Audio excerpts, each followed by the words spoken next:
শুভ সকাল বন্ধুরা, আশা করছি সবাই খুব ভালো আছো। আর আমি গোপুসোনাকে ঘুম থেকে তুলে দিয়েছি আর একটা পিঙ্ক কালার জামা পরিয়েছি আজকে। আর এই যে মালা এনে দিয়েছে তোমাদের দাদাভাই সকালবেলায়, তো দেখো গোপুসোনাকে মালা পরিয়ে খেতে দিয়ে দিয়েছি। আর বাবা মহাদেবকেও পুজো করে নিয়েছি। এই দেখো নীলকণ্ঠ ফুলও নিয়ে এসছে মালার সঙ্গে। তো পুজো আমার দেয়া কমপ্লিট। আর হচ্ছে এখন আমি তুলসী তলায় ধূপ দেব। তুলসী তলায় ধূপটা দেওয়া হয়ে গেলে পুরো পুজোটা কমপ্লিট হয়ে যাবে। আর আমি কিন্তু সকাল সকাল রান্না করে নিয়েছি, তার কারণ হচ্ছে আজকে যাব হচ্ছে একটা জায়গায় যাব।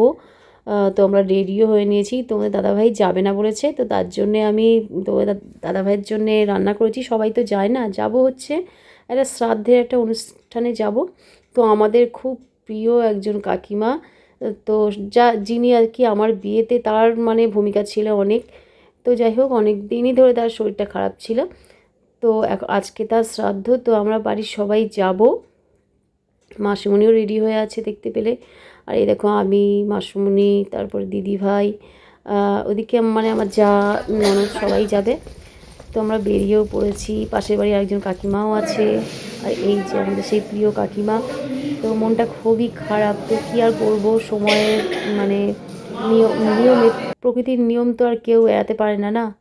তো যাই হোক চলো, তো এখন আমরা সবাই বাড়িতে ফিরছি বন্ধুরা। তো ভিডিওটা ভালো লাগলে লাইক করে শেয়ার করো। চলো টাটা।